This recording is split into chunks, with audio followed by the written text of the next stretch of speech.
Welcome to the first of this year's Canberra Times ANU Meet the Author. I'm Colin Steele and I convene these Meet the Author events.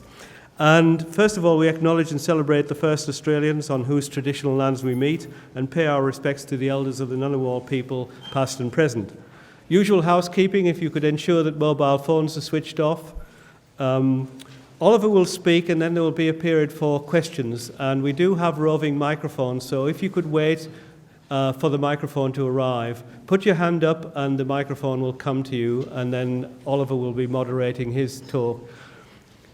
The vote of thanks will be given about 6:55 by Professor Mike Smithson from the ANU's Research School of Psychology.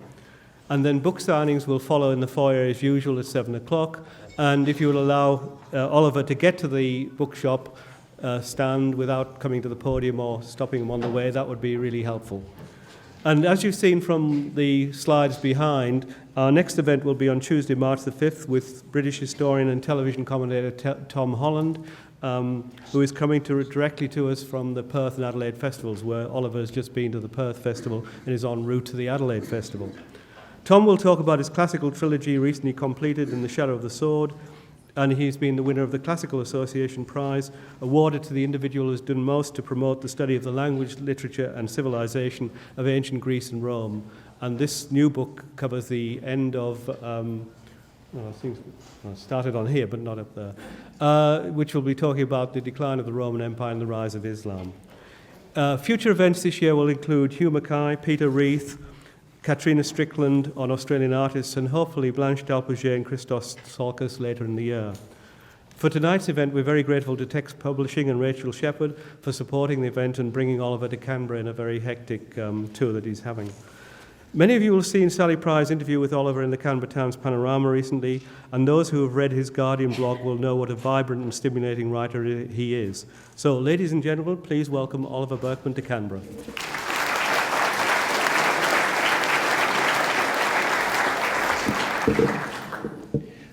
Thank you very, very much indeed. Thanks for coming out tonight and for welcoming me to Canberra. It's a great privilege to be here at ANU on my first ever trip to Australia. So, when I first began doing the reporting for this book, which is the Antidote, which is starts off by looking at what's wrong with the culture of positive thinking and what the alternatives might be. I went to a motivational seminar in Texas, which was part of a series called Get Motivated. There's an exclamation mark in the name, and I was attempting to pronounce it then. And one of the speakers actually was George W. Bush, which is strange. His job now, post-presidency, is to go around telling people how to be a success. But one of the other speakers was a guy called Robert Schuller, who is a veteran self-help author, and also in his other job, the founder of the largest church in America constructed entirely out of glass. And he told us that if we wanted to succeed in life, in anything, if we wanted to enjoy guaranteed success, all we had to do was to eliminate the word impossible from our vocabularies. In other words, focus only on the possibility that everything can work out fine and everything will work out fine. And so the rest of the motivational seminar passed as it did, and there was lots of jumping up and leaping out of your chair and cheering, and this is really awful for a British person because we don't do that. And anyway, a few months later I was reading the news at home and I saw that the largest church in America constructed entirely out of glass had filed for bankruptcy. And then since this book went to the printers, it turns out that Get Motivated itself has also filed for bankruptcy. So to be clear, I think it is important to be clear, I'm not mocking the fact that sometimes people file for bankruptcy, but I do think that there's clearly, I worked for a newspaper in 2013, so I guess you have to remain open to the possibility of bankruptcy at all times. But I do think that there's something wrong. It's sort of my starting point, I suppose. There's something wrong with these guaranteed recipes for success when the people whose job it is to promote them can't even guarantee their own success at promoting them. So mainly what I want to talk about for the sort of first half of what I want to say today is something much less frivolous, I suppose. It's very, very serious, which is what happened on Mount Everest in 1996. I'm sure many of you have read John Krakauer's book, Into Thin Air, and if you've read that, you'll know that in 1996, what happened is that 8 climbers died in one 24-hour period, and I think 15 died over the course of that summer's climbing season, which was not only obviously a tragedy, but a really strange and inexplicable one, because clearly today, if you have the money and you're willing to put in the time, you can pay people to train you and take you to the top of Everest. It's no longer an unknown quantity. Yet still, as recently as 1996, there was this extraordinary death toll. And the strange thing is that no one's ever really been able to explain why it happened. John Krakauer has some interesting theories about the personalities of some of the lead climbers. There were a few problems with guide ropes that hadn't been put in the correct place, but there was no extremely unusual weather. There was nothing really that gets you all the way to an explanation of why this should have unfolded the way that it did. What happened, if you don't know, is basically that there was a traffic jam at a place called the Hillary Step, a couple of 100 feet short of the summit. And all these climbers became bottlenecked and bunched together. So it delayed their smooth progression up to the top and down the mountain. The protocol when you're climbing Everest is that you have to observe very strict turnaround times. If you don't make it to a certain point by a certain time, then you have to turn around even if the going seems good. But what happened is that lots of these very professional climbers, they got to this bottleneck, it delayed them, and instead of turning around, they pushed on, with the result that many of them reached the summit far too late in the day, hours after the latest acceptable turnaround times. And some of them ended up descending in darkness and in the worst of Everest's weather at night, and that's when some of them came to grief. And nobody's ever really been able to clearly explain why. But it turns out that there was somebody else in the area that day, not on the mountain itself, but in the foothills, who, when I first heard about his story, I thought would be the last person that you would imagine would have anything useful to say about explaining the causes of a mountaineering tragedy. He was a burned-out stockbroker from Indiana called Christopher Case, and he was literally just on a hiking holiday. He'd got sick of his job, he was changing professions, he needed a break, so he went to the foothills of the Himalayas to go on a rather easy kind of walking trip. But the more he discovered about this tragedy, and he met people who'd been involved in the rescue effort coming back down off the mountain, things like this, the more he discovered about it, the more he told me it haunted him and gnawed at him. He said it was as if it had happened to a member of his own extended family. And he ended up dedicating several years of his professional life to trying to understand what had happened. I think the reason it haunted him was because it reminded him of something that he'd seen happen again and again in the corporate world that he'd got so sick of. And what would happen is that some corporate leader, this is what he would witness when he was a consultant and a stockbroker, some corporate leader would announce a very big, ambitious goal. They'd make it public. They'd go to great lengths to get all their employees to commit to it very publicly. Try to motivate everybody to rally behind this ambitious goal. And then slowly information would start to creep in to suggest that maybe it was actually an unwise goal. Maybe it was going to cause problems elsewhere in the company. Perhaps even it was going to bring the company to its knees. And naturally this would make people feel nervous and worried and uncertain. But then this is the interesting part. In an effort to get rid of that negative feeling of uncertainty and nervousness, so allergic were they to feeling it, that they would commit even more strongly to the original goal. Because they couldn't stand feeling this uncertainty, they would end up pursuing the goal with even more vigor, and that is when things would go badly wrong. So Chris Case now is an expert in organizational behavior at George Washington University in the States. And when he goes around and talks about this, I think he understands how annoying it is for mountaineers to hear him say, here's a lesson from the world of business that can help you climb Everest. But the interesting thing is that there is evidence that this same psychological pattern happens among mountain climbers. There is a study, for example, from 1963, in which a group of psychologists based at Berkeley University followed a group of American climbers who were aiming to get to the top of Everest. They actually were very committed psychologists. They followed them literally as far as base camp on the mountain. They had them keep very, very detailed diaries of their thoughts and emotions and their plans at every stage of the training and of the ascent.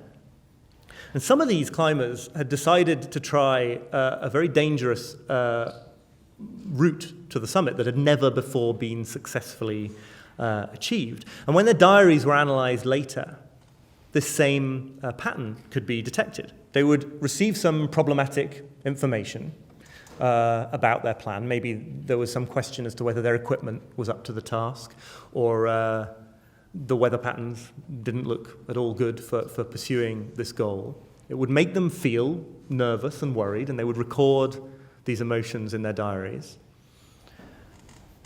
And then, apparently, because they wanted to get rid of those feelings, they would actually commit more strongly to the goal that it was being suggested they perhaps ought to abandon. They would commit even harder to that plan. And what happens, Chris Case argues, is that they had made the goal into a part of their identities. It was no longer just something they wanted to achieve if possible, a project. It was part of who they were, and they were so unwilling for who they were to be infected by insecurity and uncertainty in this fashion that they sort of managed to alchemize this incoming negative information into a reason to keep going. And there was an American mountaineer who was on Everest the day in 1996 watching the bottleneck from lower down through a telescope, who describes this effect that summits exert on climbers as almost literally magnetism. He says it draws people on. They no longer think clearly. They put aside their previous rational calculations. And to quote him, on a good day, you'll get away with it. And on a bad day, you'll die. So it's worth clarifying that the climbers in 1963 actually did get away with it, and that untried route was successfully achieved. And I think that Chris Case would agree we will never know for sure if that is what was going on in the minds of the climbers in 96. But the reason that I think this is such a vivid and interesting story is because I think it illustrates a pattern that explains what goes wrong with all sorts of our efforts to achieve happiness or success, no matter how you define that, whether success is getting to the top of a mountain or building a successful business or creating a loving family, or whether happiness is just feeling good, or whatever it means to you. We're so allergic to feeling uncertainty, negativity, insecurity, and failure that we focus above all on doing everything we possibly can to stamp those feelings out. And it's in stamping those feelings out with too much effort that we bring about the opposite effect and lead to the very fate that we were trying to avoid. So what I try to do in this book, in the most part, is to explore the opposite of that, this idea that I call the negative path to happiness, the idea that actually trying too hard to be happy makes people miserable, trying too hard to focus only on success brings about failure, and that actually we'd do better to turn towards these negative emotions, to find ways to sort of coexist with uncertainty and insecurity and other forms of negativity, even to harness the power of negative thinking. I think when you look at the sort of extremes of positive thinking, like the stuff at the motivational seminar that I began with, a lot of people, probably most people in this audience, don't need telling that they probably aren't the route to happiness. there's been some fascinating research recently, for example, into self-help affirmations. You know, those phrases you're supposed to say to yourself in the mirror to make yourself into a better and happier person. You can buy whole books of these things. But it turns out that when people who already have low self-esteem repeat to themselves the phrase, "I am a lovable person," it makes them feel worse. Because it prompts them to generate counter-arguments. It just leaves them thinking like, no, I'm not as lovable. No, I'm not as lovable as I should be, or I'm not as lovable as other people. We've also learned that visualizing your goals, visualizing the successful achievement of your goals, often has the reverse outcome, contrary to the message of my least favorite self-help book, The Secret.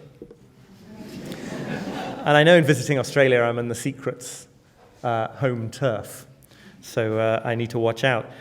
In case there's anybody here who doesn't know the thesis of The Secret, by the way, it's that there is a single confidential piece of wisdom that provides the answer to all human happiness and success, that has been passed down and kept secret through the generations, passed down from, I try to remember this, from Aristotle to and the Buddha, to Jesus, to Leonardo da Vinci, to Einstein, and then to Rhonda Byrne, who wrote the book The Secret. And ruined it, really. But I don't know. It's just a guess, but I don't think that's probably how it happened. Anyway, there was a great study out of New York University a few years ago where, to illustrate this, the subjects were rendered mildly dehydrated. And then some of them were asked to visualize drinking an icy, refreshing glass of water. And everybody's energy levels were monitored using blood pressure as a proxy for their level of motivation. And the water visualizers experienced a decrease in their energy levels. It was as if, having convinced themselves in the realm of imagination that they'd already quenched their thirst, they were less motivated to go out and do it in reality. Sometimes when I bring up this anti-goal, anti-visualization stuff, people bring up something called the Yale study of goals, which you may have heard of. If you ever read any of these books that tells you you've got to set very clear, specific goals in order to win at life, they mention the Yale study of goals. The story is that in 1953, researchers asked the graduating students at Yale University how many of them had specific written down goals for the rest of their lives. And only 3% of them said that they did. And then 20 years later, the same researchers caught up with the same students and found that the 3% who had written down specific goals had amassed more financial wealth than the other 97% combined. And this finding is everywhere. It is in a very large number of books. Turns out there's a small methodological flaw with it, which is that it's completely made up. And if you ring the archivists at Yale University, as I did, first of all, they sigh down the phone because they've been asked this question before.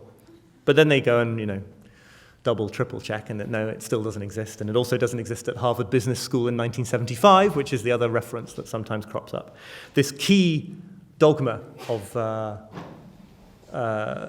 goal setting, this key document that fuels the dogma of goal setting, appears to just be a figment of people's imagination.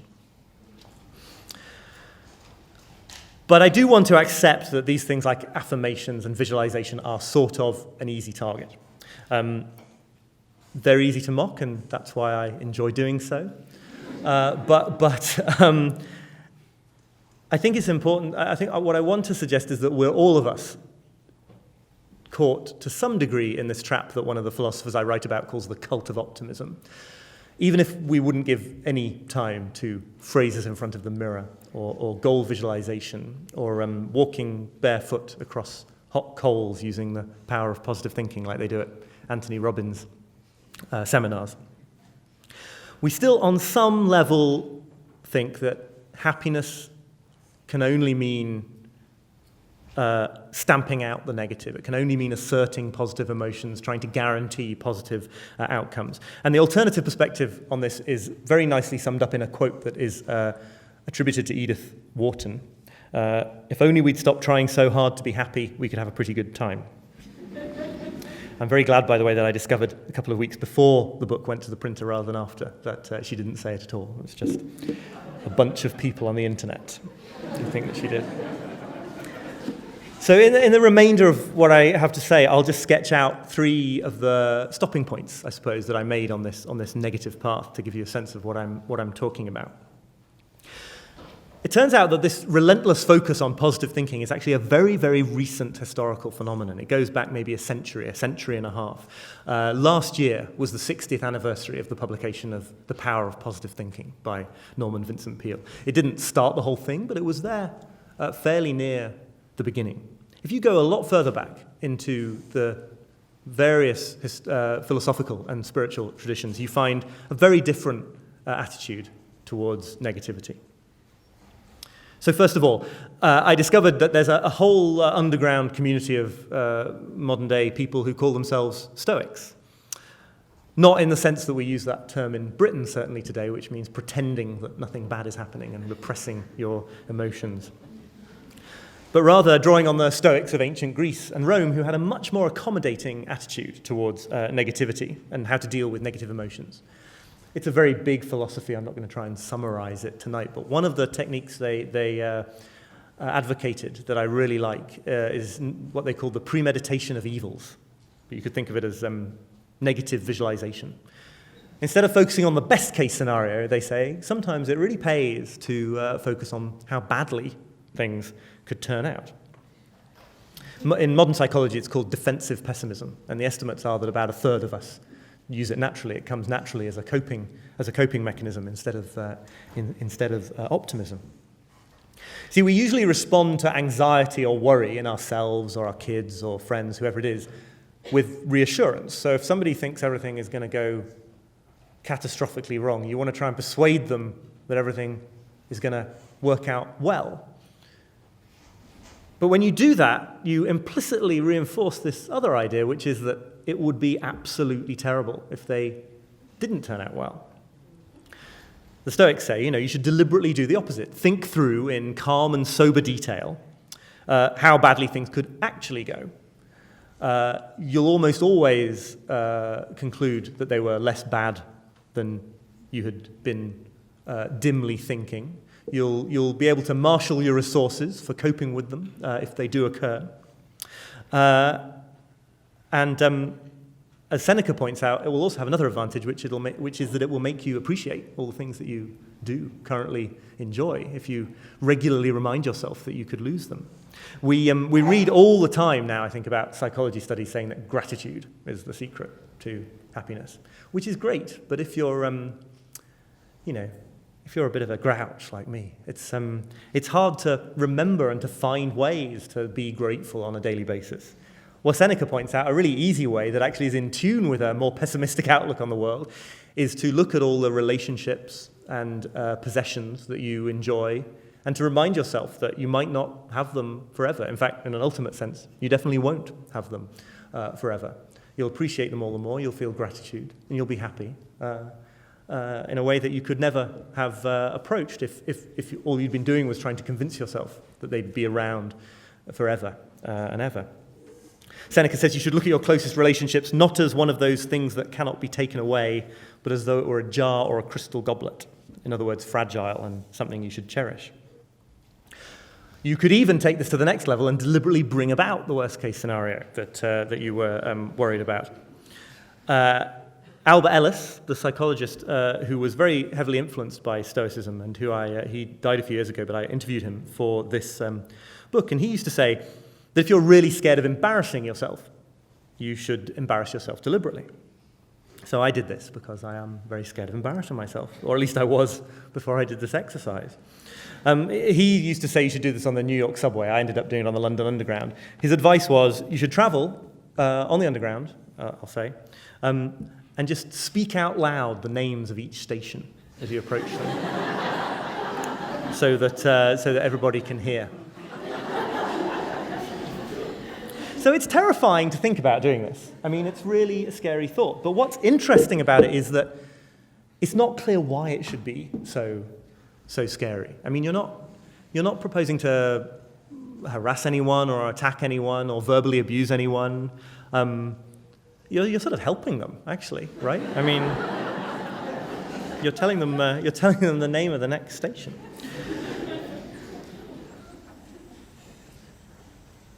But it is really terrifying to think about. And so the interesting thing about doing it is, well, actually, it's pretty terrifying to do as well. But what's interesting is what doesn't happen. As soon as you do this, you realize you're not going to get arrested. You're not going to get attacked. The consequences that you experience don't remotely begin to justify the level of worry that you had going in. What happens is that a couple of people look up from their newspaper briefly and then look down again, thereby illustrating one of the fundamental findings of social psychology, which is that most people, most of the time, are thinking about themselves and not you. So you really don't need to be so self-conscious. Anyway, in this direct encounter between your beliefs about the consequences of embarrassment and the real consequences, your fears are cut down to size. You don't convince yourself that it's fun. I don't go around doing it as a matter of course. But the anxiety disperses, and actually for a few hours afterwards I felt great. The second of the stops on the negative path I wanted to talk about briefly, clearly Buddhism. At the point at which I got where I couldn't open a magazine, a book, or a newspaper without being told that I had to try mindfulness meditation, I booked myself on almost a week of silent meditation at a retreat center in Massachusetts. Where I was, woken at 5:30 every morning. You then try and follow your breath for about 9 hours a day. At first, it's a total nightmare. For the first, because you realize that when everything is quietened down around you, and you just try to quieten things down in your mind, all you can see is how extraordinarily noisy it is in there all the time. For the first 2 days of this retreat, I had almost nothing but the lyrics to the song Barbie Girl by Aqua going around in my head. I've never liked the song. I've never bought it. I've never seen them perform it. I've got no connection with it, but it just locked into my brain and wouldn't quit. Then lots of other thoughts and mental noise. But eventually something happens, and there's a sort of an opening, and you realize that actually trying to make your mind calm and tranquil isn't the point. That actually, in its own way, that will be a kind of positive thinking, an attempt to manipulate your inner experience. And that actually the point, if it even makes sense to talk about meditation having a point, various people I know would object to that, is to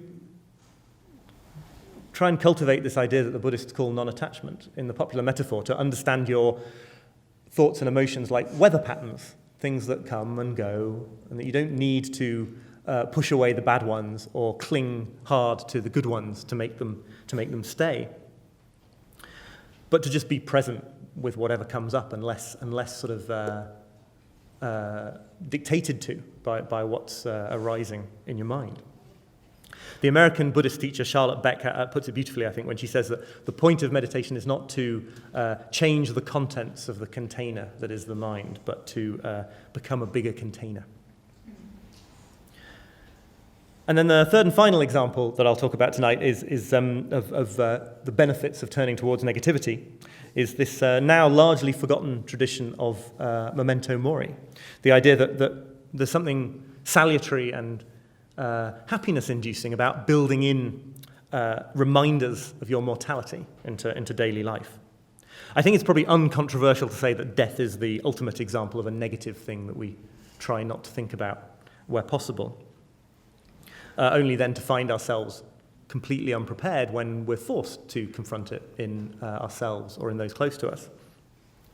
In the 70s, famously, Ernest Becker, in his book The Denial of Death, argued that basically all meaningful human activity is an expression of the attempt to deny the truth that we're going to die. one of the things I did for the book was to spend a bit of time in Mexico around the Day of the Dead celebrations, which is completely fascinating, was for me anyway. It's important not to make sort of overly sweeping cultural generalizations, but there is something fascinating about the Day of the Dead if you're someone who's been brought up on a British tradition of Halloween, which is basically a celebration of chocolates, as far as I can make out. The Day of the Dead really is a celebration of mortality and death and of the deceased. In some offices in downtown Mexico City, I was told, people write poetry to each other, joke poetry to their colleagues, predicting how they think they're going to die. In the more traditional areas, I spent time in a more rural cemetery where families conduct these sort of all-night vigils. The whole village or town goes down to the cemetery. It's covered in marigold petals and candles. They sit at the graves of their particular relatives. They drink, they play music, they converse, not making light of death, but not being horrified by it either, just letting the spirit of it sort of seep back into to life in a very sort of easy and comfortable fashion. As you probably know, this used to be a lot more common, the traditions of Memento Mori in art, for example, including an image of the patron of the artist's skull in a picture so that he would be reminded that he too would die. A lot of the research recently into what's called terror management theory, what happens when people are reminded of their mortality, has tended to suggest that it makes them, in certain contexts, it has sort of unpleasant effects on them. It makes them more authoritarian and it makes them less tolerant of people who aren't like them. But there's been some more recent research to suggest that if you get the context right, it can have a much more beneficial effect. One of the studies that I really like here involved, as I understand it, some people taking a shortcut through a cemetery and some people walking along a regular city street. And in both places where this occurred, the researchers had somebody talking on a mobile phone loudly about the importance of helping other people. In the lingo, they're sort of making that topic salient for anyone who passes by. And then one of the researchers pretends to drop her notes on the ground in both locations. And the people walking through the cemetery were 40% more likely to stop and help and pick up the drop notes. It seems the hunch here is that death awareness in the right contexts triggers compassionate behavior, even though people don't know why that's happening. That when they're reminded of the one thing we all share, it sort of provokes us to reach out to other people. So just to finish off drawing these threads together, I think they're all different philosophies, they're all different approaches, but what these three things, Stoicism, Buddhism, Memento Mori, all share is this idea of a turning towards negativity instead of the positive thinking focus on stamping them out. I think it's really important, in closing, just to emphasize that this is not only, in my view, a sort of airy, wishy-washy, spiritual in a pejorative sense, way to live, but actually a really intensely practical approach to life. There's a researcher called Saras Sarasvathy who's done some very interesting research into the way in which entrepreneurs who have proven track records of success, the way in which they think. And she finds that they naturally use these kind of Stoic techniques and similar things. They use the premeditation of evils. They call it. She calls it the principle of affordable loss. When you're trying to decide whether to do something, make some big choice, you don't ask, how certain am I that this is going to work out? Ask yourself, could I afford the consequences of it failing? And if the answer is that you could, then that should be all you need to know to take that action. Equally, they don't make these kind of detailed 5-year business plans. They tend to sort of laugh at the idea of business plans, at least in her research. They don't have a vision and then set about forcing reality to comply with it. They learn instead to act in a situation of uncertainty, to act without knowing exactly where they're going. The analogy that I really like is that they're less like gourmet chefs deciding on some extraordinary dish and then sourcing the ingredients from around the world. And they're much more like me or you, or me anyway, getting home from work at the end of the day, opening the cupboard and the fridge, seeing what's available, joining it together in some potentially interesting way, perhaps changing the definition of what you're making halfway through, and learning to keep moving forward without knowing exactly where it is that you're headed. And actually, just to finish, it's the same with writing a book.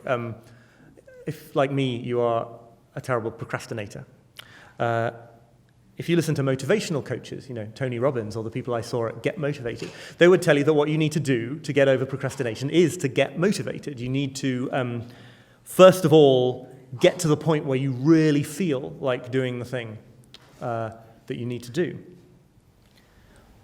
But of course, when you look at this from the perspective of the negative path, as I'm calling it, you see that that makes things harder. You're adding a hurdle. You're requiring now not only that you have to do something, but that you have to feel like doing it as well, which is a lot more tricky and much better. The only really good piece of anti-procrastination advice I ever received, it's in the book, but I also used it to write the book, is you don't have to feel like doing something in order to do it. If you know that something is important to you, it doesn't matter so much whether your mood at a given moment happens to be pumped up and ready to go. And if you look at the routines and rituals of very successful authors and artists, you never find that this involved standing in front of a mirror and pumping their fists and telling themselves they were going to write the best novel ever. What you find is that they set process goals instead of outcome goals. They say, I'm going to work for an hour a day or 5 hours a day, or I'm going to write 300 words a day, I think was Graham Greene's quota. My favorite one of these is the novelist Anthony Trollope, who wrote for 3 hours every day before he went to his job at the post office. And if he finished a novel in the middle of one 3-hour period, he just went on to the next one. Which is a real commitment to process, to not asking where am I headed, but just how am I going to put one foot in front of the other and do what I know needs to be done. So I'll just finish. I'll close with this quote that I think sums this all up. In the course of doing this book, I came to think of this guy Shoma Morita, who was a Japanese psychiatrist and writer. I came to think of him as sort of the ultimate anti-positive thinker. He was very influenced by Zen Buddhism, and this is his life advice. So if you want some advice out of this talk, I'll leave you with his. He says, "Give up on yourself. Begin taking action now while being neurotic or imperfect or a procrastinator or unhealthy or lazy or any other label by which you inaccurately describe yourself. Go ahead and be the best imperfect person you can be and get started on those things you want to accomplish before you die." Which I think is hardcore advice. It feels unsparing and unforgiving, but I think it's ultimately very, very wise. If you prefer, you can go to an Anthony Robbins seminar and take your shoes off and walk barefoot across hot coals using only the power of positive thinking to stop yourself burning. They did that in San Jose a few months ago, and 20 people had to be hospitalized because they burnt their feet, because that's what happens when you walk barefoot over hot coals. That's all I've got to say. Thank you very much for listening. Thank you.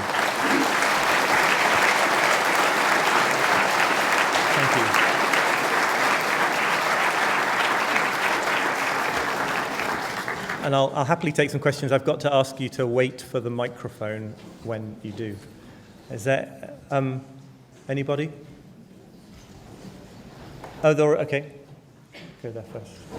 Hi. Thanks for your very clear explanation of the cult of optimism and its effects on individuals. I wonder if you've also turned your thoughts to, how that same cult of optimism affects people on the social scale.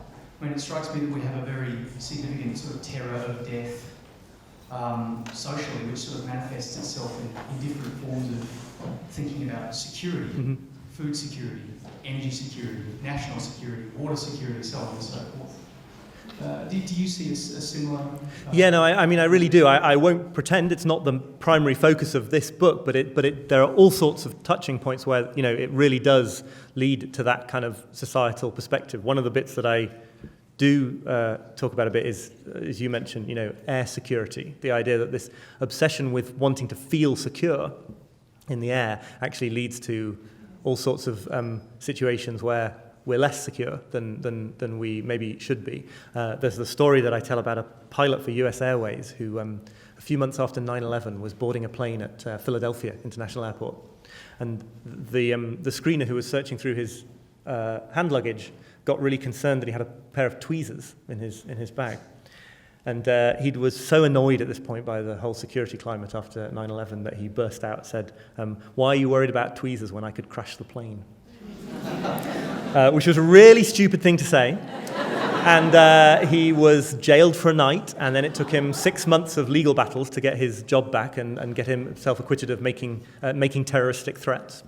And he shouldn't have said it then, but it's kind of a good point to make at some other point, because all that focus was being, those resources were being given on specific items, what might happen to a specific item. And as the security expert Bruce Schneier points out, he gives in his writing a whole list of ways you could hijack a plane if you wanted to hijack a plane. The point is, this is a false sense of security to think that by specifically choosing individual items you can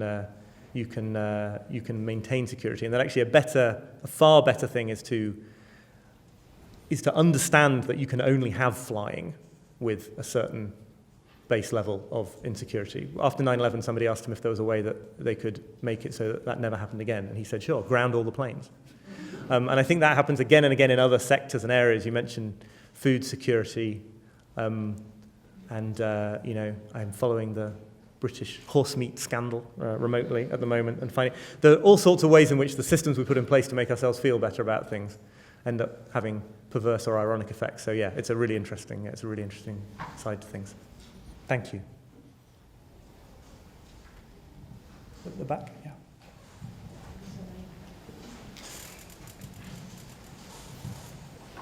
You said that positive thinking sort of only come to force over the last century. Have there been any studies to show that the effect it's had on society's happiness as a whole? Are we generally unhappier now? It's really interesting. There are sort of two levels to approach that question. One I already looked at is the sort of individual techniques. So someone, psychologists in Canada decide to test affirmations and they find them wanting.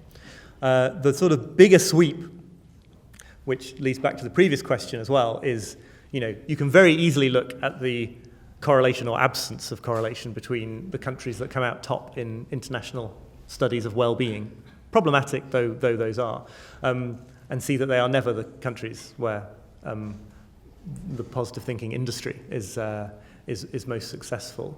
They're never the countries where they're often, it's complicated, I can talk about it as well, but they're often not the wealthiest countries, or in all sorts of ways they are countries that seem a surprise. And then there's a sort of level on which you can point to these kinds of philosophies causing all manner of social level problems, not just the one kind of thing I just talked about, but the social critic Barbara Ehrenreich has argued in a very persuasive way that the global financial crisis had part of its origins in these kinds of seminars and workshops that you would always get sent to if you're working for this or that investment bank, where you're basically on some level taught to believe that if you believe hard enough that your new line of financial instruments is going to be a huge success, then that's what you need to make it become one. And it's so, at that motivational seminar, I don't actually mention this part in the book, I don't think, but I went off into the audience at one point, and there were a whole bunch of soldiers, because San Antonio is a big army town. And I spoke to a couple of military lawyers, and they were like, if you're in the military and you want to achieve success in your operations, refusing to think about the possibility of failure is the worst philosophy that you can possibly come up with. You need to be scenario planning for the worst case in all contexts. So I think, there's all sorts of things that have gone wrong in recent years that you can at least partly lay out the door of this kind of philosophy. Should we go there and then over there? Okay. you. I tend to agree with you with the arguments you put forward against forced or artificial positive thinking. And I even see the point of shedding the fear of facing adversity or failure. But then I'd really be interested to know what, according to you, would be the strongest argument against your thesis. What would be the strongest argument against my thesis? I think the strongest, I mean, it's not, whether it's an argument, I don't know. There are people who are just completely naturally and instinctively boundlessly optimistic about everything. And, you know, I find them a bit annoying, but that's, they are, you know, it is not my purpose here to suggest that they ought to, you know, get working on that optimism and turn it into something gloomy as fast as possible. I think there are contexts, actually, and for example, in work settings where they probably could benefit, as I've just hinted, you know, at looking at how things could go wrong. But I think that the positive thinking is a problem when it is a willed attempt to change the emotional, you know, your or other people's emotions. So the sort of strongest exhibit B, it's not really an argument, but is the existence of people for whom that comes effortlessly. And, you know, there are such people. I think that the sort of literature on positive thinking, even broader positive psychology, lots of which is great research, tends to overvalue them and focus too much on them. But, you know, there are such people. I still think they should read my book because I think they should get the perspective of looking on the other side of it. But, yeah, that's probably the best of it. There may also be context, very narrow short-term context on a very low level of emotion where if you're feeling very slightly gloomy, a certain amount of positive thinking will make you feel very slightly happy, you know, or I don't think goal setting is completely terrible in all respects. I feel like we have no option but to be goal setting creatures on some level. So I guess my big disclaimer against these counter-arguments is that I'm only really suggesting we rebalance this very imbalanced situation anyway, rather than suggesting that we should all become as depressed as possible, as fast as possible. For a lot of people, it takes a lot of effort to try and be optimistic and happy and positive. You see that a lot of people when they're entertaining, you know, they'll almost psych themselves up for a big lunch or a big dinner or whatnot, or a meeting. But then when that effort results in failure, not only is it failure, but they're exhausted at the end of it. It compounds that sense of like gloom at the end of it. And I'm just wondering, do you think it takes a lot of energy to try and be positive and optimistic? And if you fail and you're exhausted at the end of it, does that compound the problem? I think it really does. I mean, it's quite contested, but there's a very interesting line of research at the moment into the idea of willpower as a depletable resource, so that when you have to use your will, whether you're using it to alter your emotions or for any other form of activity, it actually, you know, it depletes a sort of quantity of will stuff such that, you know, you have less left over until you've recharged it. They've done some fascinating experiments that seem to suggest that giving people a glucose drink will recharge this will, that it is almost directly translated into energy. As I say, there's some fairly strong arguments against that model of willpower, but I just think anecdotally, yeah, I mean, it seems to me that to not only fail to pull that off, but also to have less energy afterwards to put into practice something more fruitful is it's a vicious downward spiral. Yeah. Back to Thank you, Oliver, for that. I'm a project manager, and I was feeling very positive there for a moment. Because one of the things we do at the beginning of projects is to go through a negative thought process of risk management. Excellent. We get everyone to say all the things that could possibly go wrong and what the answer is for them. Unfortunately, you often find that once they've done that and got through massive depression and given across the money to make something happen, that everyone gets so positive that they come up with the answers that they ask for quite unrealistic things and expect them all to happen. Yeah. So you oscillate between massive depression and unrealistic optimism. I was just wondering if this sort of natural oscillation between the two extreme states is possibly the or the shortcoming of both the over-positive and the over-negative views of looking at things. I mean, I think that it's a really good point. There's nothing wrong with certain kinds of oscillation. It's obviously the oscillation to the extremes that you're talking about. I'm not too sure about how to operationalize what I'm about to say, but definitely my sort of journey to the end of this book was in realizing that maybe even oscillating or balancing is the wrong language to be using. We're sort of talking more about transcending this distinction between positive and negative, that, positive implies negative and vice versa. Alan Watts used to say, you can't have a peak of a wave without a trough. It doesn't exist. It makes no sense. So it may be a question not of certainly not of getting rid of all the positive techniques and throwing the baby out with the bathwater and just doing the negative ones, or even alternating between them, but actually just letting them both in at the same time. Maybe the outcomes brainstorm that you talk about should be everything positive and everything that could go wrong or right on every level.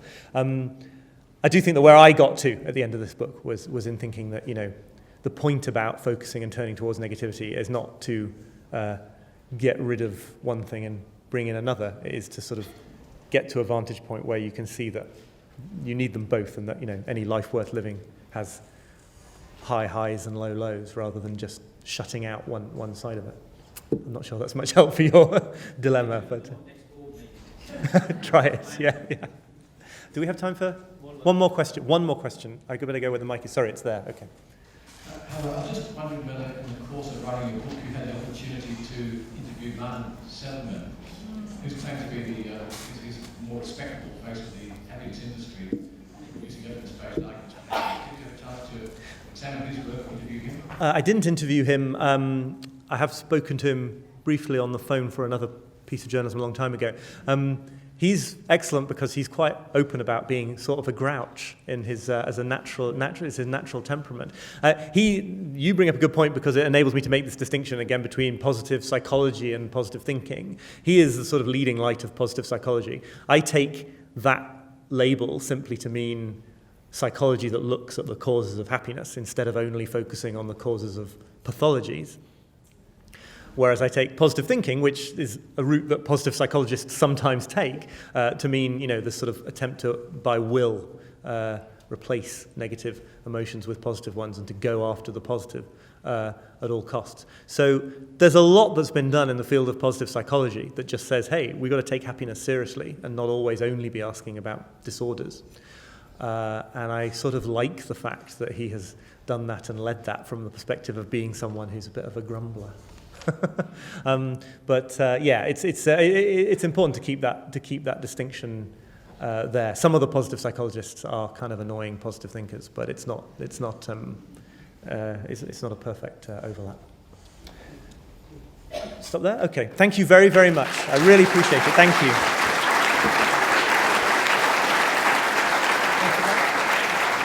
Can I stay here? Should I stay here or go back down? Okay, all right. I won't keep you long. This is just to give a vote of thanks to Oliver for a very engaging speech, and also just to point out that his book is richer still. It's impossible to summarize his book just in 40 minutes, even with a man who's as gifted in public speaking as he is.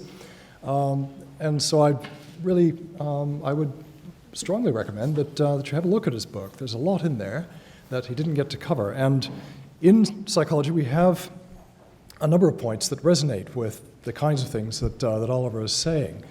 I'm of the view that the only thing that's nicer than having a famous dead writer who agrees with you is having a famous live one who agrees with you. And there are a lot of agreement points, I think, between Oliver and some of the things that, some of the more recent currents in psychological thinking. For example, the phenomenon that he described with the mountain climbers, there is psychological research on that, and one of the causes of that is known as the sunk cost effect. If you're getting to within 200 feet of the summit of Everest and you decide you're going to turn back, it would be very, very difficult not to feel that you had wasted the time, the effort, the money, the resources, everything else that you had put into getting there. And that would then, of course, impel you to go on. Otherwise, it would be a waste, right? You'd be turning around and going back and forgoing all of that effort and so on and so forth. That's one of the things that drives corporations, the members thereof, to stick to unrealistic projects, of course, when the signs are very, very clear that they're going to fail. And all of us are prey to this, including me.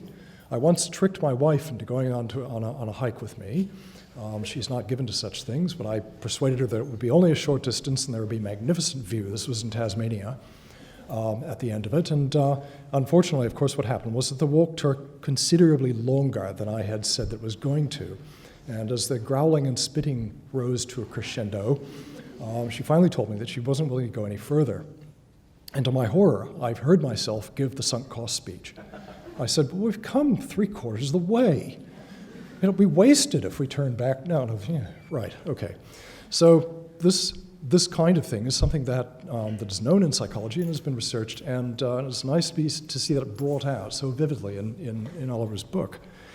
Also, I think something that he does refer to quite a bit and referred to in his talk today was how to live with uncertainty, how to deal with that. I think the clinician Elise Boulding once declared, and I believe that she actually did say this, that to be able to live amidst uncertainty is a clinical definition of sanity. Now, one thing that I think is a bit of a subtext in Oliver's book is that uncertainty is not all a bad thing.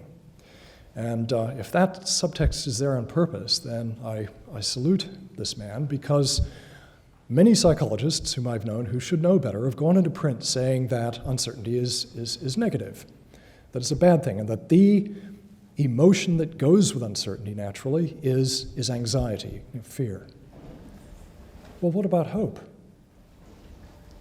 If there's no uncertainty, there's no hope. What about thrill? You can't have a thrill if you're not taking some kind of risk, right? So and this is brought out in several places in his book, kind of in a subterranean way, but it's there. And you can see it in things like the notion that having goals all the time is not necessarily good. That should be, you should be free yourself to improvise a bit, play around with things a bit, not always be goal-driven in life. That's taking uncertainty as a positive sort of thing without getting too positive about it. But if you still want a positive badge for uncertainty, try freedom. Something else that, one other thing that I thought is very, very nice about Oliver's treatment of these issues is his cultural and historic inclusiveness. He points out that this positive thinking movement is a very recent sort of phenomenon, and tactfully, perhaps because people like me were in the audience, he didn't really emphasize the fact that it's also very culturally specific. It tends to be a product mainly of North America, right? So if you go to other cultures, even these days, you'll find that they don't subscribe to the kinds of tenets that positive thinking people or gurus do. So this is a recent culturally specific phenomenon. Unfortunately, most of psychology is based on North American undergraduates. Now, this is a very dangerous and shaky ground on which to generalize to all of humanity. And we're only just beginning to realize how dangerous and shaky that is. So I think that Oliver provides a kind of a lead on this when he goes out and looks at the ancient Greeks, for example, or at Buddhism. And finally, although Oliver averred that it's uncontroversial that death is the ultimate terror, I happened to run across a survey recently of his countrymen in which many of them said that they feared public speaking more than death. Now, this may well be true, although I must say that from my own tradition, the phrase, give me liberty or give me public speaking, doesn't have the same ring to it. But obviously, this man, even if he was terrified of public speaking, clearly has managed his terror very well and has overcome it. And I would hope you will join with me in giving him a vote of thanks for an excellent evening today.